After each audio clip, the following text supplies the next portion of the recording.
बिस्मिल्लाहिर्रहमानिर्रहीम। इस वीडियो में हम आपको दिखाएंगे कि आपने अपना अकाउंट किस तरह से सेटअप करना है फॉर एफपीआर।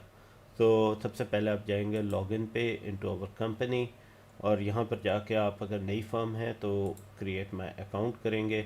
आप डायरेक्टली गूगल के अपने अकाउंट से भी लॉगिन कर सकते हैं, और उसके लिए आपको ऑलरेडी गूगल में लॉगिन होना चाहिए, वरना लेट्स से मैं करता हूँ xyzcorp@gmail.com एग्जाम्पल के तौर पे। आप नेक्स्ट का बटन दबाइए और आई रन माई बिजनेस में चले जाएं। यहाँ पे अपना नाम दे दें अमजद वाई जी प्राइवेट लिमिटेड, आपने डाल दिया। नेक्स्ट वी विल गो इन और अपना पासवर्ड आप खुद सेट करेंगे। अकाउंट क्रिएट करने के बाद आपसे ये कुछ क्वेश्चंस पूछेगा। यहाँ पे आपने एफपीआर से जो रजिस्टर्ड बिजनेस नेम है वो डालना है, और आपने अपना CNIC यहाँ पर डाल देना है। CNIC डालने के बाद आपको सैंडबॉक्स टोकन चाहिए। सैंडबॉक्स टोकन के लिए आप जाएंगे एफपीआर के अंदर। इन दिस केस आप एफपीआर में अपने लॉगिन करने के बाद माई डिजिटल इनवॉइस पे क्लिक करेंगे। पहला स्टेप आएगा चूज़ योर मोड। आप जाएंगे proceed with PRAL as licence integrator. Next का बटन दबाएंगे। यहाँ पर आपने टेक्निकल कॉन्टैक्ट में जुनैद कादी डालना है। फ़ोन नंबर में डालना है 03336820820। कंपनी @mydigitalinvoice.com और company system provider my digital invoice डालना है आपने। उसके बाद आप जाएंगे क्लाउड बेस्ड सॉफ्टवेयर है, क्लाउड बेस्ड वर्जन 1.92 है। आप कोई भी डाल सकते हैं इसमें, there is not going to be a big difference. अब यह इधर आपने अपना CRM का लॉगिन, जिससे आपने अभी बताया था ABC कॉर्प हमारे केस में, और जो आपने पासवर्ड सेलेक्ट किया वो इधर डाल देना है। ये लाजमी नहीं है, ये आप कोई भी डाल सकते हैं। If you don't want to share this you can put anything here. Business nature में आप चले जाएं। यहाँ पे आप मैन्युफैक्चरर हैं, एक्सपोर्टर, डिस्ट्रीब्यूटर, जो भी आपकी नेचर ऑफ बिजनेस और सेक्टर है वो आप सिलेक्ट करके नेक्स्ट का बटन दबाएंगे। नेक्स्ट के बटन दबाने के बाद आप यहाँ पर आ जाएंगे एप्लीकेशन सक्सेसफुली सबमिटेड। आपने नेक्स्ट का फर्दर बटन दबाना है।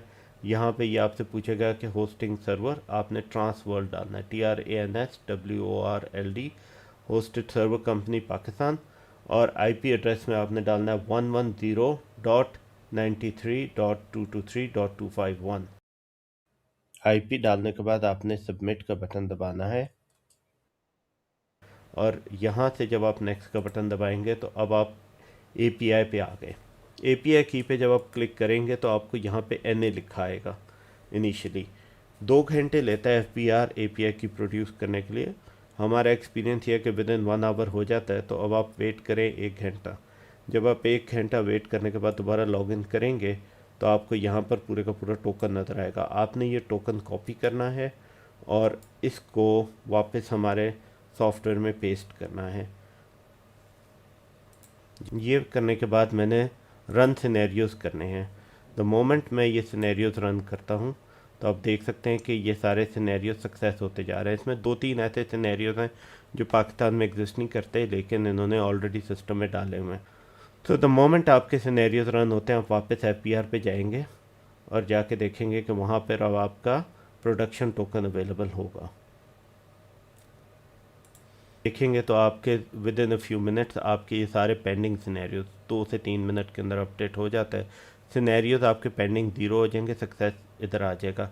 जब आपके सारे पेंडिंग 0 हो जाएंगे तो तब आपको प्रोडक्शन एनवायरनमेंट का टोकन अवेलेबल होगा।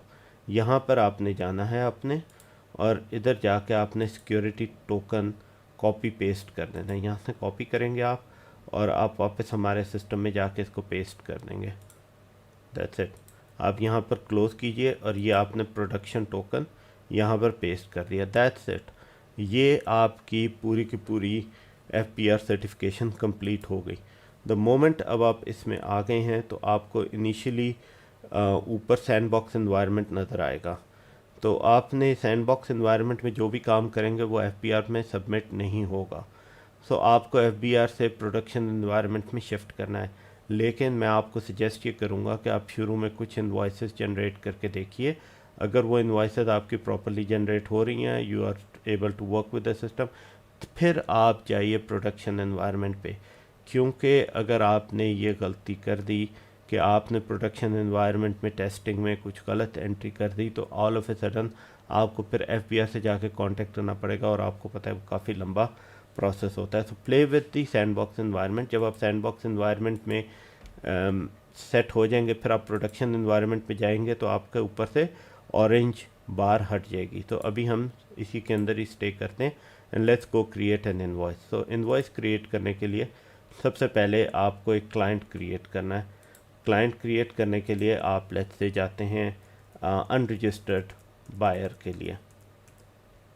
सो आपने देखा अनरजिस्टर्ड बल्क बायर हो गया आपका। आप इसका नाम दे देंगे, फिर आप उसका जो भी आपने इंफॉर्मेशन देनी है, इसका प्रोविंस, तो आपने पंजाब सेलेक्ट कर लिया और आपने एड्रेस कोई भी, you don't need to give anything, आपने ये क्रिएट क्लाइंट कर लिया। जब भी आप रजिस्टर्ड बायर डालेंगे तो उसका स्टेटस चेक करेंगे तो वो स्टेटस एक्टिव और रजिस्टर्ड आएगा, क्योंकि ये वेरीफाई करता है एफबीआर से जाके। अब आप आ जाएं आइटम सिलेक्शन पे। तो लेट्स से अगर आपने एक थर्ड स्केड्यूल का आइटम सेलेक्ट करना है, मैं कहता हूँ मैंने ऑक्सन बेचने, ठीक है जी, साहिवाल की काऊ है, और मैं जाकर यहाँ पे डालता हूँ 0101.2100। तो जैसे ही मैं इस पर क्लिक करूँगा, अगर तो वैलिड एचएस कोड है तो ग्रीन पे कन्वर्ट हो जाएगा और आपका यूआरएम ऑटोमेटिकली एफपीआर की बेसिस पे अपडेट हो जाएगा। तो आपने let's say 10 cows, I am just taking an example, आपने कहा मेरी कॉस्ट है 85,000 पर काउ। ये आपको डालने की ज़रूरत नहीं है cost, this is to calculate your own profitability. आपने एमएसआरपी इसका लेट्स से कहा कि हुकूमत ने 1,25,000 इसकी कॉस्ट सेट की हुई है, आपने बेचा 110 पे और आपने डिस्काउंट दे दिया 1,000 रुपये का। सो इसकी बेसिस के ऊपर आपका टैक्स कैलकुलेट हुआ। अब यहाँ पर आप देखते हैं कि 18% है तो SROs ऑफ हो गए, क्योंकि थर्ड स्केड्यूल 18% पे कोई ऐसा SRO एप्लीकेबल नहीं। लेकिन लेट्स से अगर आपने 5% सेलेक्ट किया तो अब आपको SRO सेलेक्ट करना है। जो एप्लीकेबल SROs होंगे based on the tax rate and the schedule, वो आपके हाईलाइट हो जाएंगे, और यहाँ से आप उसका आइटम सीरियल नंबर भी अगर एप्लीकेबल है तो वो भी आ जाएगा। तो लेट्स से आप लग्जरी गुड्स में जा रहे हैं 25%, तो उसी हिसाब से ही आपका SRO भी अपडेट हो रहा है। तो I will go back to the first one, और 5% पे मैं इसको 51% डाल के, और मेरा क्योंकि अनरजिस्टर्ड है तो मैंने यहाँ पर 4% फर्दर टैक्स ऐड कर दिया। अब ये पूरी मेरी इनवॉइस क्रिएट हो गई। मैंने बहुत दफ़ा ऑक्शन ही बेचना है और यही मेरा तरीका होगा, तो मैं इसको साहिवाल ऑक्शन के नाम से as a stock item save कर लेता हूँ, ताकि नेक्स्ट टाइम भी यूज़ करूँ तो मुझे ये सब कुछ टाइप ना करना पड़े। अब ये मैंने सेव कर लिया, पीछे वेयर हाउस आइटम्स में मेरे स्टॉक आइटम्स में ये ऐड हो गया। सेव ड्राफ्ट किया, मेरा ड्राफ्ट सेव हो गया। अब मैंने इसको वैलिडेट किया या मैं डायरेक्टली सबमिट पे ले गया, तो वो कहता है do you want to submit, आप कहते हैं यस, आपने सबमिट किया, ये आपकी इनवॉइस जनरेट हो गई, ये एफपीआर में सबमिट हो गया। As simple as that. और जैसे ही आप इसको प्रिंट पे लेके जाते हैं तो ये आपकी इनवॉइस डायरेक्टली प्रिंट हो गई। तो आप प्रिंट का बटन दबाएंगे, यहाँ पे अब आप इसको पीडीएफ में कन्वर्ट कर सकते हैं या इसको जैसे भी कन्वर्ट करना है that is up to you. आप इसको प्रिंटर से प्रिंट कर सकते हैं, या आपका क्यूआर कोड आ गया, एवरीथिंग इज़ वैलिड, आपका सारे इन्फॉर्मेशन आ गई। It's as quick as that. Let me just show you again how quickly. अब लेट्स से मैं नेक्स्ट सेल करने जा रहा हूँ, तो मुझे सिंपली यहाँ पे अनरजिस्टर्ड बायर है, अगर अनरजिस्टर्ड है, रजिस्टर्ड जो भी मेरे क्लाइंट्स होंगे वो सारे इधर ऐड होते जाएंगे, उनके साथ जितनी मेरी ट्रांजैक्शन है उसकी सारी हिस्ट्री भी आपको मिल जाएगी। और मैं यहाँ पर सिंपली जाके ऑक्शन सेलेक्ट करता हूँ, everything get selected right there. इस दफ़ा मैंने लेट्स से 25 आइटम्स बेचने, तो वही मैंने 25 किए और मैंने डिस्काउंट लेट्स से इसको 5,000 दे दिया। तो अब everything gets updated right there, आपके स्केड्यूल्स हर चीज़ यहीं पे आई। आपने क्रिएट ड्राफ्ट किया और क्रिएट ड्राफ्ट करते सार आपने सबमिट टू एफपीआर कर दिया, and that's it. It's as quick as that. इतनी जल्दी आप इनवॉइसेस अपनी जनरेट कर सकते हैं इनटू द सिस्टम। जब आप इनवॉइसेस में जाएंगे तो ये दोनों आपकी इनवॉइसेस सबमिटेड के हिसाब से हैं। आप इसको क्लिक करके पढ़िएगा तो आपको सारी डिटेल आएगी जो आपने एग्जैक्टली एफपीआर को सबमिट की है, ताकि आप देख सकेंगे कहीं पर कोई गलती तो नहीं हो गई। तो दैट्स इट। अब आप जाएंगे अपने वेयर हाउस में तो आप देख सकते हैं कि ये ऑलरेडी है और आप 25 बेच चुके हैं, which is low stock already. तो यहाँ से आप इसका स्टॉक वैल्यू अपडेट कर सकते हैं। इधर आपका क्लाइंट आ गया अनरजिस्टर्ड बायर, इसकी आपने 2 इनवॉइस क्रिएट कर चुके हैं, आप देख सकते हैं उसकी हिस्ट्री आपके सामने है। अगर आप वेयर हाउस आइटम्स में जाएंगे तो आपको पूरी की पूरी अपनी हिस्ट्री नज़र आ जाएगी कि आपने क्या क्या चीज़ें किस किस पॉइंट पे किसको सेल की हैं। अगर आप अपनी इन्वेंट्री अपडेट करते हैं उसका भी आपको लेजर इनपुट आ जाएगा। So everything gets managed here very quickly. Thank you very much.